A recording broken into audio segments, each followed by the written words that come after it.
Assalamualaikum warahmatullahi wabarakatuh. Alhamdulillahi rabbil alamin.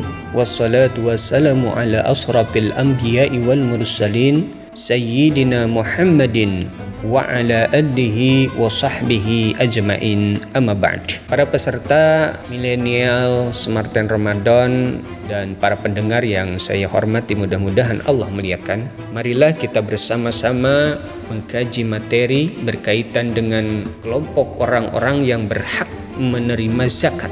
Allah Subhanahu wa taala berfirman di dalam Al-Qur'an, A'udzu billahi minasyaitonir rajim. Innamas shadaqatu lil fuqara'i wal masakin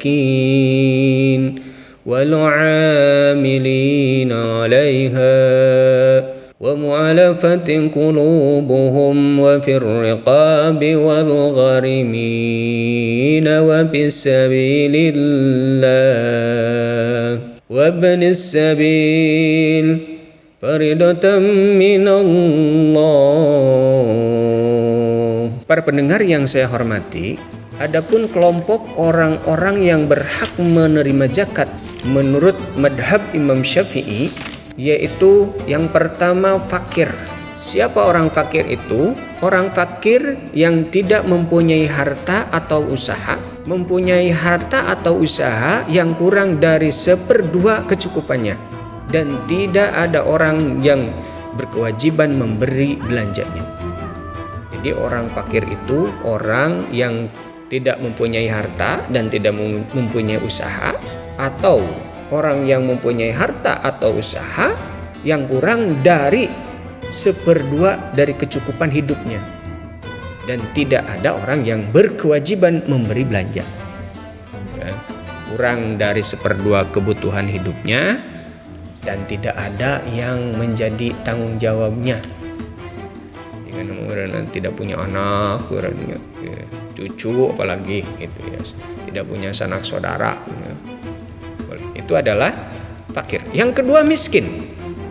Orang miskin yaitu orang yang mempunyai harta atau usaha sebanyak 1/2 kecukupannya, tetapi tidak mencukupi.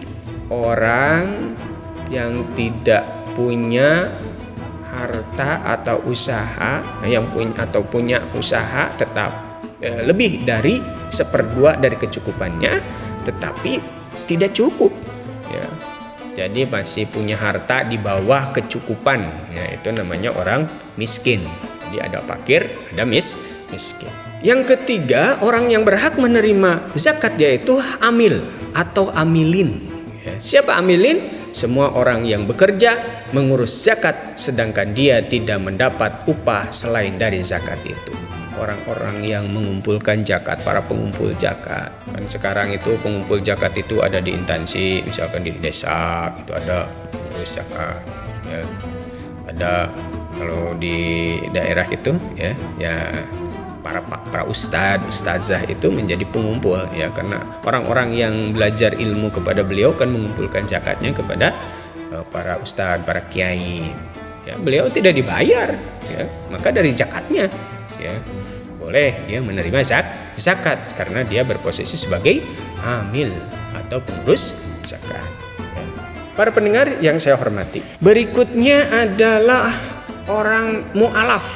Siapa itu mu'alaf? Mu'alaf adalah orang yang baru masuk Islam sedangkan imannya belum teguh. Orang yang baru masuk Islam dan imannya belum teguh.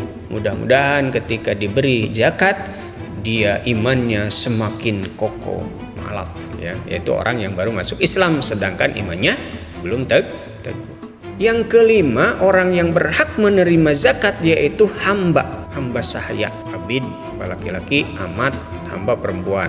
Hamba yang seperti apa? Yaitu hamba yang dijanjikan oleh tuannya bahwa dia boleh menebus dirinya. Kata tuannya boleh menebus dirinya kalau ada uang atau ada harta. Nah, hamba itu diberi zakat sekedar untuk menebus dirinya.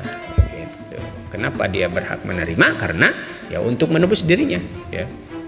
Setahu saya untuk di kita di Indonesia tidak ada hamba ya. Hamba sahaya itu sekarang dalam Islam tidak ada ya. Hur, merdeka ya. Kemudian yang berhak menerima zakat berikutnya adalah orang yang berutang ya. Orang yang berutang ini ada 3 macam. Satu, orang yang berutang karena mendamaikan 2 orang yang sedang berselisih. Yang kedua, orang yang berutang untuk kepentingan dirinya sendiri pada keperluannya yang mubah. Kemudian yang ketiga, orang yang berutang karena menjamin utang orang lain, sedangkan dia dan orang yang dijamin tidak dapat membayar utang. Jadi yang pertama, orang yang berutang karena mendamaikan kedua orang yang berselisih.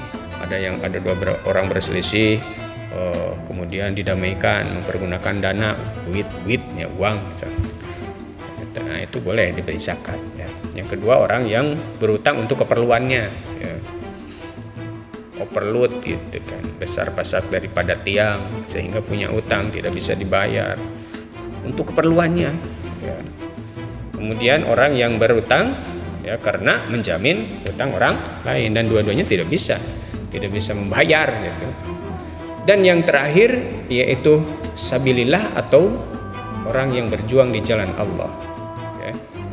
Siapa? Yaitu bala tentara yang membantu dengan kehendaknya sendiri sedangkan dia tidak diberi upah. Berkaitan dengan sabilillah, Ibnu Atsir memaknai sabilillah adalah semua amal kebaikan yang dimaksudkan berhampir diri kepada Allah Subhanahu wa taala, bukan tentara pada peperangan dan bukan pula lebih jelas maknanya terhadap peperangan. Maksudnya bukan hanya tentara yang sedang berperang saja. Para pendengar yang saya hormati, mudah-mudahan Allah muliakan. Demikianlah kajian kita hari ini. Mudah-mudahan ada manfaatnya. Assalamualaikum warahmatullahi wabarakatuh.